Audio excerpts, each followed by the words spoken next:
कुछ कहानियाँ कभी ख़त्म नहीं होती, वे बार बार लौटती हैं, जैसे कोई पुरानी याद या कोई छाया जो हमेशा आपके पीछे चलती रहे।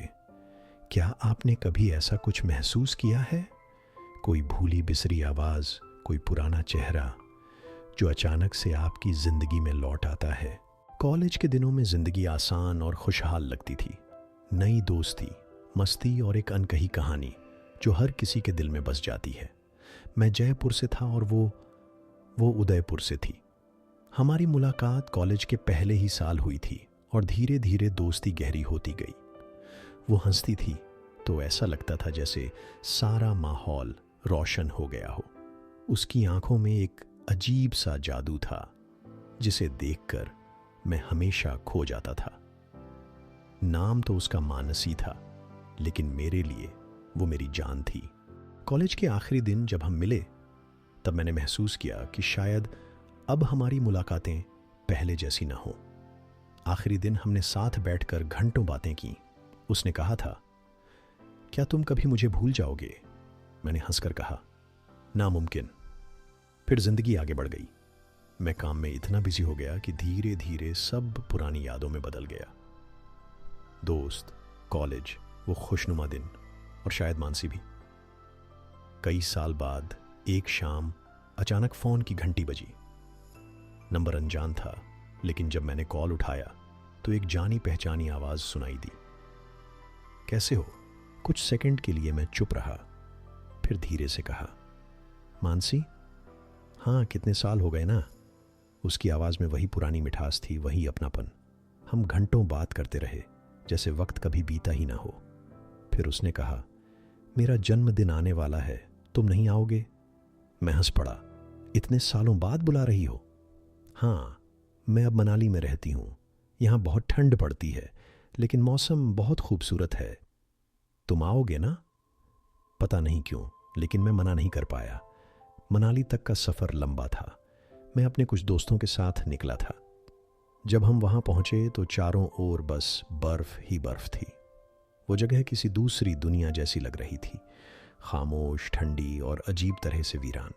मानसी ने जो लोकेशन भेजी थी, वहाँ पहुँचने में हमें काफ़ी वक्त लग गया। रास्ता आसान नहीं था, हर तरफ घना जंगल और बर्फीली हवाएं चल रही थीं। जीपीएस भी काम नहीं कर रहा था और धीरे धीरे हमें लगने लगा कि हम रास्ता भटक गए हैं। ठंड बढ़ती जा रही थी और सूरज ढल चुका था। चारों तरफ अंधेरा और अजीब सी खामोशी थी। तभी हमें दूर एक परछाई दिखी। एक लड़की सफ़ेद शॉल ओढ़े खड़ी थी। वो धीरे धीरे हमारी तरफ बढ़ी। जब वो करीब आई तो उसकी आवाज़ सुनते ही मैंने राहत की सांस ली। तुम लोग रास्ता भटक गए थे ना? मैं मुस्कुराया। हाँ, शुक्र है तुम मिल गई। उसने सिर झुका लिया जैसे कुछ सोच रही हो। फिर धीरे से बोली, चलो घर चलते हैं। मानसी का घर एक पुराना लकड़ी का बना हवेली नुमा बंगला था। बाहर से देखने पर ही वो जगह अजीब सी लग रही थी, जैसे बहुत सालों से वहाँ कोई नहीं रहता। घर के अंदर घुसते ही एक ठंडी लहर मेरे शरीर में दौड़ गई। वहाँ अजीब सी नमी की गंध थी। कमरे बड़े और सुनसान थे। तुम यहाँ अकेली रहती हो? मैंने पूछा। वो हंसी, लेकिन उसकी हंसी में कुछ अलग था, कुछ ऐसा जो मुझे समझ नहीं आया। हाँ, अब तो अकेली ही हूँ। हम सब एक बड़े कमरे में बैठे और मानसी ने हमें गर्म चाय दी। सब कुछ नॉर्मल लग रहा था, लेकिन मन में एक बेचैनी थी, एक ऐसा एहसास जिसे शब्दों में बयान नहीं किया जा सकता। रात होने लगी और हम सब सोने के लिए अपने अपने कमरे में चले गए। मेरा कमरा ऊपर की मंजिल पर था। मैंने खिड़की खोली तो बाहर का नज़ारा बहुत डरावना था, बस बर्फ और काली रात। मैंने लाइट बंद की और बिस्तर पर लेट गया, लेकिन नींद नहीं आ रही थी। अजीब सी घबराहट हो रही थी, जैसे कोई मुझे देख रहा हो। तभी मुझे दरवाजे पर हल्की सी खटखटाहट सुनाई दी। कौन है? मैंने धीरे से पूछा। कोई जवाब नहीं आया। मैंने सोचा शायद हवा का असर होगा, लेकिन तभी दरवाज़ा धीरे धीरे अपने आप खुल गया। बाहर कोई नहीं था, लेकिन मैं अकेला नहीं था। दरवाज़ा खुला था, लेकिन बाहर कोई नहीं था। ठंडी हवा कमरे में घुस आई और मेरी रीढ़ में एक अजीब सी सिहरन दौड़ गई। मैंने हिम्मत करके बाहर झांका, पर वहां सिर्फ अंधेरा था। मैंने दरवाज़ा बंद किया और बिस्तर पर लौट आया, लेकिन नींद अब भी नहीं आ रही थी। कमरे में एक अजीब सी घुटन महसूस हो रही थी, जैसे दीवारों के पीछे कोई छुपा बैठा हो, कोई जो मुझे देख रहा हो। रात के न जाने कितने पहर बीत चुके थे जब अचानक कानों में धीमी सी आवाज़ आई, किसी के पैरों की सरसराहट। कौन है? कोई जवाब नहीं, पर आवाज़ बढ़ती जा रही थी। ऐसा लग रहा था जैसे कोई सीढ़ियों से ऊपर आ रहा हो। मैं धीरे से उठा, दरवाजे की तरफ बढ़ा और हल्का सा झांक कर नीचे देखा। सीढ़ियों के निचले हिस्से में कोई खड़ा था, एक परछाई जिसने सफ़ेद कपड़े पहने थे। उसके लंबे बाल चेहरे को ढके हुए थे। मैंने पलकें झपकाईं और जब दोबारा देखा तो वहाँ कोई नहीं था। मुझे लगा शायद यह मेरा वहम था, लेकिन अगले ही पल कमरे के अंदर एक हलचल हुई। पीछे मुड़ा तो जो देखा, उसने मेरी सांसें रोक दी। वही परछाई अब मेरे कमरे में थी। सुबह आंख खुली तो सूरज की हल्की किरणें खिड़की से अंदर आ रही थीं। कल रात जो भी हुआ वो किसी बुरे सपने जैसा लग रहा था। शायद सफर की थकान के कारण मुझे ऐसा लगा होगा। मैं नीचे पहुंचा तो मानसी पहले से ही बैठी थी। उसके चेहरे पर वही प्यारी मुस्कान थी जिससे मैं सालों पहले प्यार कर बैठा था। कैसी रही रात? उसने पूछा। मैं हिचकिचाया, फिर कहा, बस अजीब सा लग रहा था, शायद नई जगह है इसलिए। मानसी ने मुझे ध्यान से देखा, फिर मुस्कुराते हुए कहा, हो सकता है, पर यहां रहने की आदत डाल लो, तुम्हें अच्छा लगेगा। उसकी इस बात में कुछ अजीब था, लेकिन मैंने ज्यादा सोचा नहीं। दिन भर हम चारों दोस्तों ने वहां घूमने की प्लानिंग की। मानसी ने बताया कि उसके घर के पास एक पुरानी झील है जहां बहुत कम लोग जाते हैं। जब हम वहां पहुंचे तो जगह बेहद खूबसूरत थी। चारों तरफ बर्फ और बीच में एक गहरी झील। लेकिन अजीब बात यह थी कि वहां कोई भीड़ नहीं थी। इतनी सुंदर जगह पर कोई क्यों नहीं आता? मैंने मजाक में कहा, यहां तो कोई आता ही नहीं। ऐसा क्यों?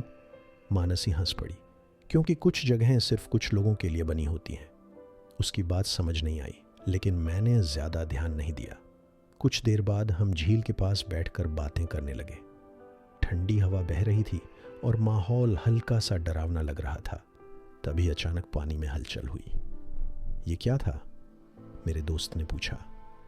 हमने ध्यान से देखा, पानी में कुछ हिल रहा था, कोई परछाई, कोई आकृति। कुछ पल बाद पानी शांत हो गया।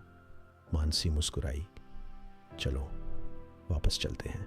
रात को मैं अपने कमरे में लेटा हुआ था, लेकिन नींद नहीं आ रही थी। दिल में एक अजीब सा डर बैठ गया था। तभी खिड़की से बाहर झांका तो देखा झील के पास कोई खड़ा था। लंबे बाल, सफेद कपड़े, और वो झील के किनारे झुका हुआ था। वो कोई और नहीं, मानसी थी, लेकिन उसकी हरकतें अजीब थीं। वो किसी से बात कर रही थी। मैंने ध्यान से सुना, लेकिन जो आवाज़ें आ रही थीं वो इंसानों जैसी नहीं थीं। वो खतरनाक थीं। वो किसी और दुनिया की थीं। रात के सन्नाटे में खिड़की से बाहर देखना किसी बुरे सपने की तरह था। झील के किनारे वहीं सफ़ेद परछाई झुकी हुई थी। मानसी थी, लेकिन वो सामान्य नहीं लग रही थी। उसके होंठ हिल रहे थे, लेकिन कोई आवाज़ नहीं आ रही थी। जैसे वो किसी से बात कर रही हो, किसी ऐसे से जो वहां मौजूद नहीं था। मैं कुछ देर तक जड़ खड़ा उसे देखता रहा, लेकिन फिर हिम्मत जुटाकर नीचे जाने लगा। जैसे ही सीढ़ियों से नीचे पहुंचा, मानसी अचानक खड़ी हो गई। उसने अपना चेहरा मेरी तरफ घुमाया और जो देखा उसने मेरी रूह कंपा दी। उसकी आंखें खाली थीं, बस दो गहरे काले गड्ढे। उसके होंठ हल्के हल्के हिल रहे थे, लेकिन अब भी कोई आवाज नहीं आ रही थी। मैं जड़ हो गया। शरीर ने जैसे काम करना बंद कर दिया। तभी मानसी के होंठों से एक धीमी सी आवाज निकली, तुम यहां क्या कर रहे हो? उसकी आवाज में कुछ था जो मेरे अंदर तक डर बैठा गया। मैंने हकलाते हुए कहा, तब तुम ठीक हो? मानसी कुछ सेकंड तक चुप रही, फिर अचानक उसकी आंखें सामान्य हो गईं। उसने हल्के से मुस्कुराया, जैसे कुछ हुआ ही ना हो। हाँ, मैं ठीक हूं, तुम अंदर जाओ, ठंड लग जाएगी। मैं कुछ कह नहीं पाया, बस धीरे धीरे कमरे की तरफ बढ़ गया। लेकिन अब मैं जान गया था कुछ सही नहीं था। अगली सुबह सब कुछ सामान्य लग रहा था, लेकिन मैं पहले जैसा महसूस नहीं कर रहा था। रात की घटना बार बार मेरे दिमाग में घूम रही थी। नाश्ते के दौरान मैंने मानसी से सीधे पूछ लिया, कल रात तुम झील के पास क्या कर रही थी? वो थोड़ी देर तक चुप रही, फिर मुस्कुरा दी। तुम्हें शायद सपना आया होगा, मैं रात को कहीं नहीं गई थी। लेकिन मैं जानता था कि ये झूठ था। मेरे दोस्त भी वहां बैठे थे, लेकिन किसी ने कुछ नहीं कहा। शायद उन्हें कोई शक नहीं था, या फिर वो भी कुछ महसूस कर रहे थे पर कह नहीं पा रहे थे। दिन भर मैं बेचैन रहा। इस घर में कुछ था जो अजीब था। हर कोने में एक अजीब सी ठंडक थी, जैसे यहां कोई और भी मौजूद हो जिसे हम देख नहीं सकते। शाम होते होते मेरी बेचैनी बढ़ने लगी। तभी मेरा एक दोस्त रोहित मेरे पास आया। मुझे भी कुछ अजीब लग रहा है भाई, ये जगह सही नहीं लगती। मैंने उसकी तरफ देखा। तुमने भी कुछ महसूस किया? रोहित ने धीरे से सिर हिलाया। हाँ, कल रात मुझे किसी के चलने की आवाज आई थी, लेकिन जब देखा तो कोई नहीं था। अब यह सिर्फ मेरा भ्रम नहीं था, कुछ सच में गलत था। रात को मैंने खुद को जागने के लिए तैयार किया। इस बार मैं जानना चाहता था कि यहां क्या चल रहा है। करीब 2 बजे के आसपास हल्की हल्की आवाजें आने लगीं, बहुत धीमी, लेकिन ध्यान देने पर सुनाई दे रही थीं। मैंने खिड़की से बाहर झांका। मानसी फिर वहां थी। इस बार वो अकेली नहीं थी। उसके सामने एक और परछाई खड़ी थी, एक औरत जिसके लंबे बाल उसके चेहरे पर झूल रहे थे। मेरा पूरा शरीर ठंडा पड़ गया। ये कौन थी? मैंने ध्यान से सुना। इस बार आवाजें साफ सुनाई दे रही थीं। तुमने इन्हें यहां क्यों बुलाया? मुझे अकेलापन महसूस हो रहा था। तुम भूल गई हो, तुम्हारा कोई दोस्त नहीं है। लेकिन मैं चाहती हूं कि वो यहीं रहें। वो दूसरी औरत हंसी, एक भयानक गहरी हंसी। अगर ये यहां रुके तो इन्हें भी हमारे जैसा बनना होगा। मेरी सांसें थम गईं। हम इस घर में कैद होने वाले थे। मेरे दिल की धड़कन तेज हो गई। मानसी किसी और से बात कर रही थी, लेकिन वहां कोई नहीं था, कम से कम इंसानों में से तो नहीं। अगर ये यहां रुके तो इन्हें भी हमारे जैसा बनना होगा। वो कौन थी? वो औरत जो मानसी के सामने खड़ी थी। मेरे शरीर में झुरझुरी दौड़ गई। मुझे अब कोई संदेह नहीं था, हम एक बहुत बड़े खतरे में थे। मैं तुरंत पीछे हटा, लेकिन तभी फर्श चरमराया। मानसी का सिर झटके से मेरी तरफ घूमा। उसकी आंखें एक बार फिर वहीं गहरे काले गड्ढे बन चुकी थीं। मैं तेजी से अपने कमरे में भागा और दरवाजा बंद कर लिया। अंदर आते ही रोहित और मेरे बाकी दोस्त उठ गए।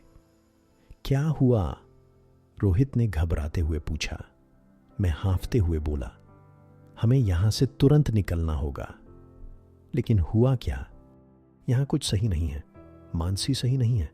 मैंने उसे किसी औरत से बात करते देखा, और वो इंसान नहीं थी। मेरे दोस्तों के चेहरे डर से सफेद पड़ गए।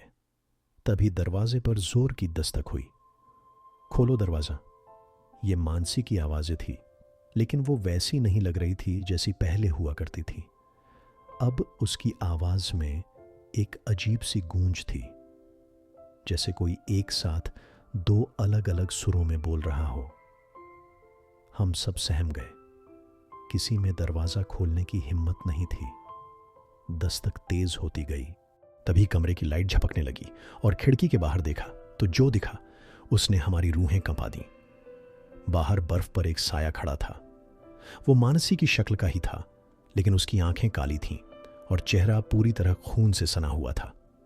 हमारे शरीर सुन्न हो चुके थे। अब तुम नहीं बच सकते। हमारी एक ही कोशिश थी, यहां से किसी भी हाल में भाग निकलना। मैंने धीरे से दरवाजा खोला और देखा, बाहर कोई नहीं था। हम धीरे धीरे बाहर निकले। हर चीज शांत थी, लेकिन यह सन्नाटा ही सबसे ज्यादा डरावना था। हमने दरवाजे की तरफ कदम बढ़ाए, लेकिन तभी एक ठंडी हवा का झोंका आया और दरवाजा खुद ब खुद बंद हो गया। मानसी ठीक हमारे सामने खड़ी थी। उसके होंठ हिले, लेकिन इस बार उसकी आवाज के साथ साथ पूरे घर में किसी औरत की चीख गूंज उठी। तुम जा नहीं सकते।